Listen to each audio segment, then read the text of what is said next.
სწორედ USAID-ის დახმარებით რეგიონული განვითარების სამინისტრო სხვადასხვა რაიონში მცხოვრები დევნილების საცხოვრებელი პირობების გასაუმჯობესებლად სხვადასხვა ინფრასტრუქტურულ პროექტს ახორციელებს. პროექტის ფარგლებში დევნილთა 5 კოტეჯში სამუშაოები ჩატარდა, კერძოდ გაიწმინდა სანიაღვრე სისტემები, ასევე მოიწყო სადრენაჟი არხები.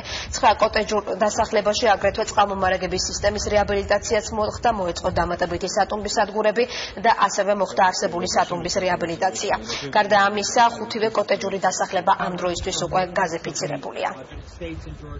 ინფრასტრუქტურის სამინისტრომ დაასრულა სოფელ ხავშებში სამუშაოები წყალმომარაგების სისტემის და წყალენერგიის სისტემის, დაახლოებით 10,000 ადამიანს მოუწესრიგდა საყოფაცხოვრებო პირობები ამ პროექტის დასრულების შედეგად. დიდი მადლობა მინდა გადაუხადო ამერიკის მთავრობას დააფინანსა ეს პროექტი და მათი დაფინანსებით ამ 2 წლის განმავლობაში დაახლოებით 550 ოჯახს გადაეცაგეს დამატებით საცხოვრებელი ბინების საკუთრებაში.